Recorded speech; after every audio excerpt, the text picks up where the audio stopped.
மீனாட்சி சுந்தரம் புத்தம் புதிய நெடுந்தொடர் நமது கலைஞர் தொலைக்காட்சியில் காண தவறாதீர்கள்.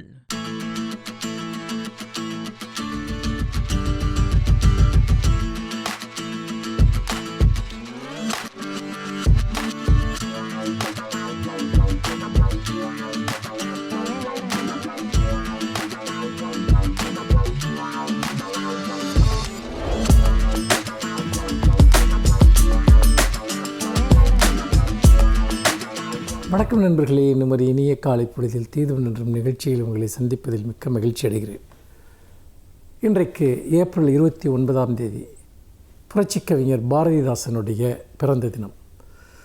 இந்த ஆண்டு இந்த பிறந்த தினத்திற்கு ஒரு மிகப்பெரிய ஒரு சிறப்பு உண்டு. அது என்ன சிறப்பு என்று சொன்னால், இன்றைய தினத்திலிருந்து, அதாவது இந்த ஏப்ரல் 29 மே 5 வரைக்கும் ஒரு வார காலத்திற்கு புரட்சிக் கவிஞர் பாரதிதாசனுடைய பிறந்த தினத்தை தமிழ் வார விழாவாக கொண்டாடுவதற்கு மாண்புமிகு தமிழ்நாடு முதலமைச்சர் அவர்கள் அறிவித்திருக்கிறார்.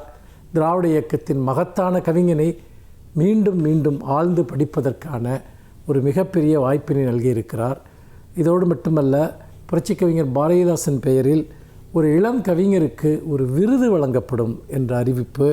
இந்த ஒரு வார காலமும் தமிழ்நாடு முழுக்க பாரதிதாசன் அவர்களுடைய இந்த நினைவை போற்றும் விதமாக கருத்தரங்குகள், கவியரங்குகள், பல்வேறு விதமான ஆய்வரங்குகள் நடைபெறும் என்கிற ஒரு மாபெரும் அறிவிப்பையும் கூட மாண்புமிகு முதலமைச்சர்கள் வெளியிட்டிருக்கிறார்.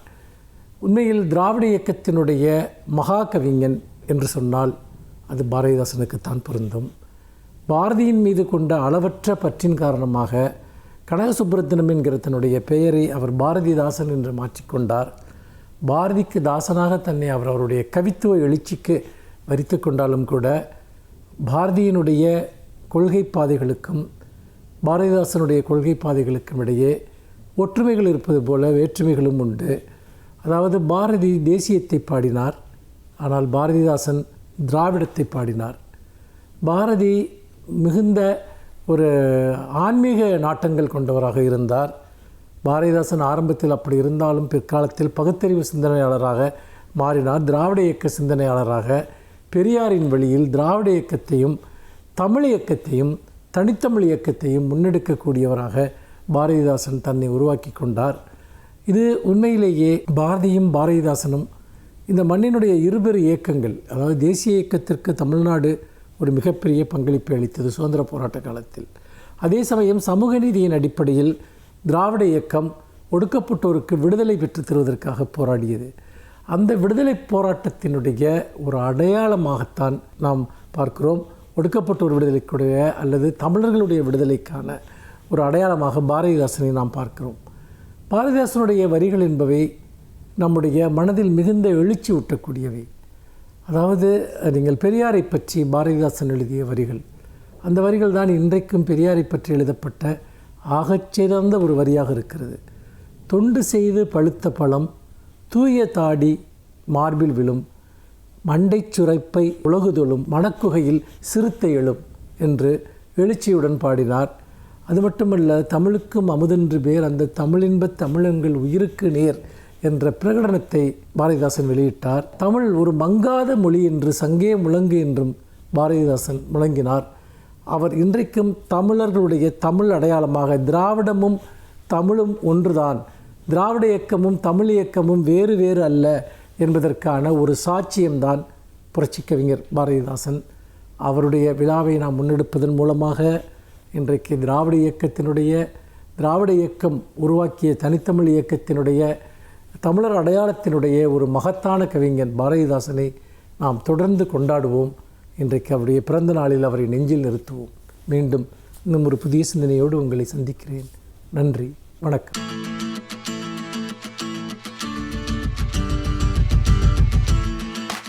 அனைவருக்கும் என் அன்பு வணக்கம். தமிழ்நாட்டில் குறிப்பிடத்தக்க 20ஆம் நூற்றாண்டு கவிஞர்கள் என்று சொன்னால் முதல் இடத்தில் நிற்பவர் பாரதி, அடுத்த இடத்தில் பாரதிதாசன். பாரதிதாசனினுடைய பெயர் கனக சுப்புரத்தினம். அவர் பாரதியார் மீது கொண்ட அன்பு காரணமாக தன் பெயரை பாரதிதாசன் என்று மாற்றிக்கொண்டார். புரட்சி கவிஞர் பாரதிதாசன் பிறந்த ஊர் புதுவை. அந்த ஊருக்கு பாரதியார் விடுதலை போராட்ட காலத்தில் வந்து குடிபுகுந்தார். 1909 19 வரைக்கும் அவர் 10 ஆண்டுகள் புதுவையில் தான் இருந்தார். அப்போது 2 பேருக்கும் இடையில் மிக நெருக்கம் ஏற்பட்டது. பாரதியாருக்கு தாசன் என்பதால் அவரை விட இவர் 30-40 வயது இளையவர் என்று கருத வேண்டியதில்லை. 2 பேருக்கும் இடையில் 9 வயது தான் வித்தியாசம். ஏறத்தாழ ஒத்த வயதினர் என்று சொல்லலாம். பாரதிதாசனை பற்றி நாம் இன்னும் பல செய்திகளை அறிந்து கொள்ள வேண்டியிருக்கிறது. பாரதியாரை பேசுகிற அளவுக்கு சிலர் பாரதிதாசனை பேசுவதில்லை. பாரதிதாசனை போற்றி பேசுகிற பலர் பாரதியாரை பேசுவதில்லை. அவர்கள் இருவருக்கும் கடைசி வரையில் ஒற்றுமையும் ஒருவர் மீது ஒருவருக்கான மதிப்பும் இருந்தது. 2 பேரும் புரட்சிகரமான பாடல்களை எழுதியிருக்கிறார்கள். ஆனாலும் பாரதியார் உரைநடையில் அவருடைய கருத்துக்களை பார்க்கிற போது பல இடங்கள் பின்னடைவாக இருக்கின்றன என்பதை நம்மால் அறிந்து கொள்ள முடிகிறது. ஒரு பழமை வாதமும் பாரதியாரின் உரைநடையில் இருக்கிறது. கவிதைகளிலும் கூட எல்லா கவிதைகளும் முற்போக்கானவை என்று சொல்ல முடியாது. பாரதிதாசனும் அப்படித்தான். தொடக்கத்தில் முழுக்க பக்தி பாடல்களை, பழமையான கருத்துக்களை பாடிக்கொண்டிருந்தவர். பாரதியாரிடமிருந்து கவிதை எளிமையை, கவிதை வடிவத்தை அவர் எடுத்துக்கொண்டார். ஆனால் 1930 ஆண்டு முதலாக பெரியாரினுடைய உரையை கேட்ட பிறகு அவர் கருத்துகளில் மாற்றம் ஏற்பட்டது. இப்போது பாரதிதாசனை நாம் 2ஆக பார்க்க வேண்டும். பாரதியாரின் கவிதையின் தொடர்ச்சியாகவும் பெரியாரின் கருத்துகளின் வளர்ச்சியாகவும் நாம் பாரதிதாசனை பார்க்க வேண்டும். பெரியாரின் கருத்துக்களைத்தான் பிறகு பாரதிதாசன் தன் வாழ்நாள் முழுவதும் எழுதினார். 1930 தொடங்கி 64 அவர் இறந்து போகிற வரையில் அவருடைய பாடல்களெல்லாம் பெரியாரின் கருத்துகளுக்கு எழுதப்பட்ட பாடல்களாகவே அமைந்தன என்று சொல்ல வேண்டும். பாரதிதாசன் ஒரு எழுச்சிமிக்க கவிஞராக, உணர்ச்சி ஊட்டிய கவிஞராக, தமிழ்நாட்டில் திராவிட இயக்கத்தை, தமிழ் உணர்வை வளர்த்த ஒரு பெரும் கவிஞராக விளங்கினார்.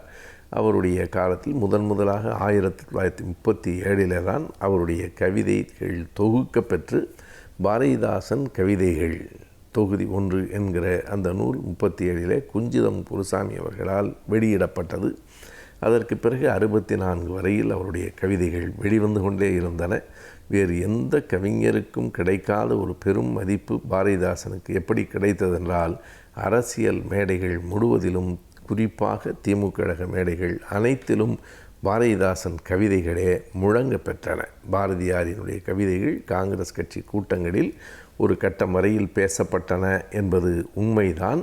ஆனால் அதற்கு பிறகு இளைஞர்களை கவர்ந்த கவிதைகளாக, எழுச்சி ஊட்டுகிற கவிதைகளாக, நாட்டில் பாரதிதாசன் கவிதைகள் என்றால் அது திமுகவின் கவிதைகள் என்று கருதுகிற அளவுக்கு அப்படிப்பட்ட பாடல்களை பாரதிதாசன் எழுதி தந்தார். அவருடைய பாடலை சொல்லாமல் நாவலர் நெடுஞ்செழியன் போன்றவர்களெல்லாம் அப்போது மேடையில் தங்கள் பேச்சை முடித்ததே இல்லை.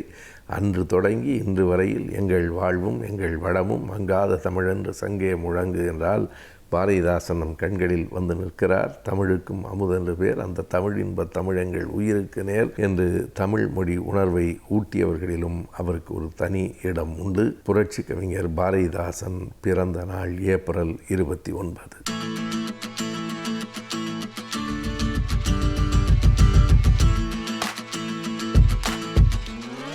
வணக்கம்.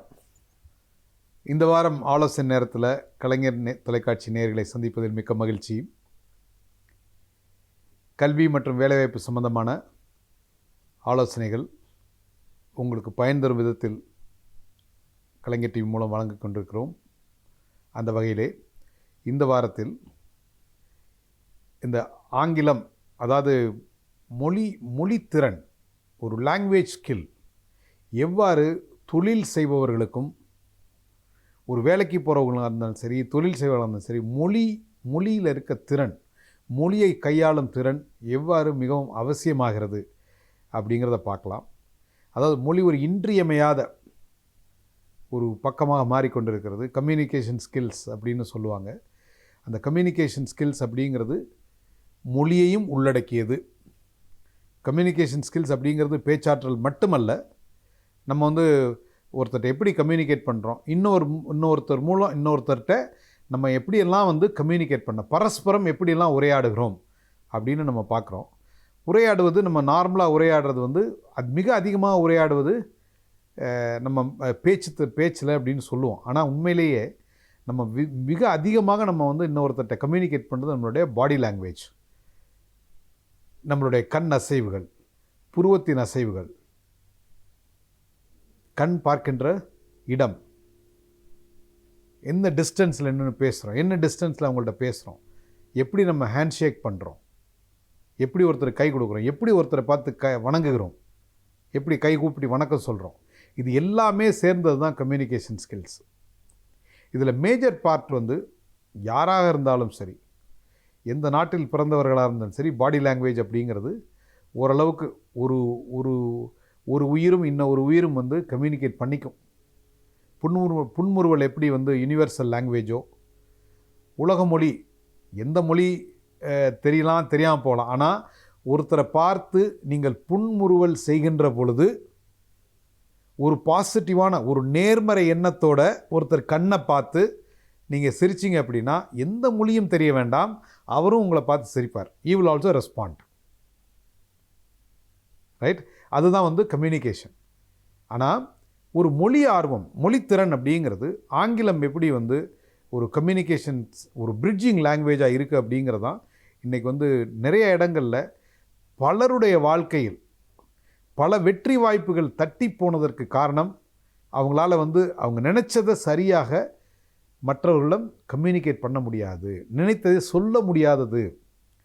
எனக்கு வந்து ஒரு ஒரு ஒரு பொருளை பற்றிய மிக அதீத அறிவு இருக்கிறது, அந்த பொருளில் ஆர்வம் இருக்கிறது, அதை பற்றி நிறையா ரிசர்ச் பண்ணியிருக்கேன். அது என்ன பண்ணும், ஏது பண்ணும், எப்படி பண்ணணும் அப்படிங்கிறதா எனக்கு தெரியும். ஆனால் அதை எனக்கு வெளியில் சொல்ல தெரியாது, மற்றவர்களுக்கு புரிகிற மொழியில் என்னால் சொல்ல தெரியாது. அப்படின்னா என்ன நடக்கும்? ஒரு அழகான ஒரு நிகழ்வு கேட்டிருந்தேன். அதாவது பழங்காலத்தில் வந்து அந்த ஆங்கிலேயர் காலத்தில் ஒரு லாங்குவேஜ் டிரான்ஸ்லேட்டர்ஸ் அப்படிங்கிறவங்க சென்னையிலாம் நிறைய பேர் இருந்திருக்காங்க. ஆங்கில துறைகளுக்கும் நம்ம ஊர் வியாபாரிகளுக்கும் நடுவில், நம்ம ஊர் விவசாயிகளுக்கு நடுவில் ஒரு டிரான்ஸ்லேட்டர். அவங்க சொல்லுவாங்களாம், அப்போ அந்த 1 மீட்டர் துணி எவ்வளோப்பா அப்படிமா, அவன் 4 ரூபா ஐயா அப்படிம்பாரான். இவர் டிரான்ஸ்லேட்டர் சொல்லுவாராம் அவர்கிட்ட, அந்த ஆங்கிலத்துறையிட்ட $40 அப்படிம்பாரான். அவர் நோ எக்ஸ்பென்சிவ், ஆஸ் ஃபார் $30 அப்படிம்பாரான். இவர் வந்து இல்லைப்பா தூர $3 கேட்குறாருப்பா, 3 ரூபாய்க்கு கேட்குறாருப்பா அப்படிம்பாரான். அவர் சரி ஓகே அப்படின்னு கொடுத்துட்டார். அப்படின்னா அந்த $40-30க்கும் 3 ரூபாய்க்கு இடப்பட்ட உள்ள பணம் வந்து இந்த டிரான்ஸ்லேட்டரோடது. அவங்க வந்து பல விதமான பணம் பண்ணாங்களாம். அதாவது மிக அதீத அந்த துறையை விட, ஆங்கிலேயரை விட, அந்த பொருளை உருவாக்குனவங்களோட நடுவில் அந்த மீடியேட்டர் டிரான்ஸ்லேட்டர் அப்படிங்கிறவங்க நிறையா பொருள் ஈட்டினாங்க.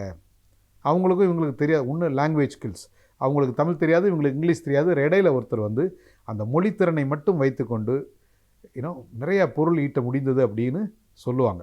ஸோ இந்த கதையை எதுக்கு நான் சொல்கிறேன் அப்படின்னா, நீங்கள் வந்து என்ன துறையில் படித்தாலும் சரி, நம்ம வந்து இன்றைக்கி ஒரு multi cultural society, multi linguistic society அப்படின்னு சொல்கிறது இருக்கும். ஒரு மீட்டிங் ரூமுக்குள்ளே நம்ம போனோம் அப்படின்னா, இப்போ சென்னையில் சாதாரண ஒரு மீட்டிங் ரூம் இல்லை ஒரு வாக்கிங்கில் 10 பேர் நடக்கிறோம்.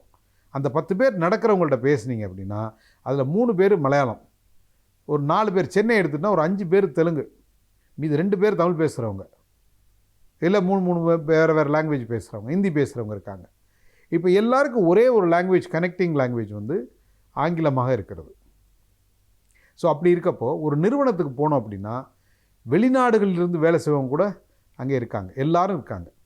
அப்போது இந்த மொழியை கையாளும் திறனை நம்ம வந்து சின்ன வயசில் இந்த கிண்டல் பண்ணாமல், நீங்கள் பெரிய பீட்டர் அப்படின்னு சொல்லாமல், ஆரம்பத்திலிருந்து அந்த மொழியை கையாளும் திறனை நாம் கற்றுக்கொள்ள வேண்டும். இன்றைக்கி நமக்கு பிடிக்குதோ பிடிக்கலையோ ஆங்கிலம் வந்து உலக மொழியாகி இருக்கிறது. நீங்கள் எந்த வேலைக்கு, எந்த நாட்டுக்கு என்ன வேலைக்கு போனாலும் சரி, வெளிநாடுகளாக இருந்தாலும் சரி, உள்நாடுகளாக இருந்தாலும் சரி, ஆங்கில மொழியோட அறிவு மிக மிக அதிகம், அதாவது தேவை அதிகம். ஸோ அதனால் வந்து நீங்கள் டிகிரி படிக்கிறப்போ, கல்லூரியில் பாடம் படிக்கிறீங்க, பாடம் வந்து ஆங்கிலத்தை தான் படிக்கிறீங்க. இந்த ஆங்கிலத்தை வந்து ஒரு சின்ன சாதாரண சப்ஜெக்ட் அப்படின்னு படிச்சுட்டு பாஸ் மார்க் வாங்கிறதுக்கு படிக்காமல், அதை எப்படி நம்ம கம்யூனிகேட் பண்ணுறது, எப்படி நம்ம நினைக்கிற விஷயங்களை வந்து ஆங்கிலத்தில் மொழிபெயர்த்து பேசுறது அப்படின்னு அந்த கல்லூரி காலம் 3 வருஷத்தில் உங்களோட ஆங்கில திறன்களை மிகவும் அதிகமாக வளர்த்து கொள்ள வேண்டும். அதுக்கு வந்து நிறைய ப்ரெசன்டேஷன் கொடுக்கணும். பப்ளிக் ஸ்பீக்கிங், வெளியில் மேடையில் 10 பேருக்கு முன்னாடி உங்களால் தைரியமாக பேச முடியணும். எந்த விதமான கூச்சமுமின்றி 10 பேரோ 100 பேரோ 1000 பேர் முன்னாடி நின்று உங்களால் தெளிவாக நீங்கள் நினைத்த விஷயத்தை அவர்களுக்கு புரிகிறபடி சொல்ல முடியும் என்றால் நீங்கள் ஒரு சிறந்த பேச்சாளர். அதாவது கேட்குறவங்களுக்கு புரியணும். நிறைய பேர் வந்து பேசுவாங்க, கேட்குறவங்களுக்கு எதுவுமே புரியாது. அவர் ஆங்கிலத்தில் வந்து உரையாடுறாருன்னு சொல்லுவாங்க, ஆனால் அவர் பேசுகிற வேகமும் பேசுகிற மொழி ஆளும் திறனும் வந்து நிச்சயமாக கேட்குறவங்களுக்கு புரியாது. என்றைக்கு நீங்கள் பேசுகிறது மற்றவர்களுக்கு புரியவில்லையோ நீங்கள் ஒரு புவர் கம்யூனிகேட்டர் ஆகிவிடுகிறீர்கள். நீங்கள் பேசுகிற மொழி என்னவாக இருந்தாலும் எதிர்த்த மாதிரி இருக்கவங்களுக்கு, உங்கள்கிட்ட கேட்குறவங்களுக்கு அவங்களுக்கு புரிஞ்சால் நிச்சயமாக இங்கே திறனான மொழி கையாளுகிறவர். ஸோ இங்கே இருக்கிறவங்க 10 பேர் இருக்காங்க, 10 பேருக்கு தமிழை தவிர வேறு எதுவுமே தெரியாதுன்னா அவங்கள்ட்ட போய் ஆங்கிலத்தில் பேசுகிறது சரியா அப்படின்னு கேட்டால் தவறு அப்படிங்கிறது உங்களுக்கே தெரியும்.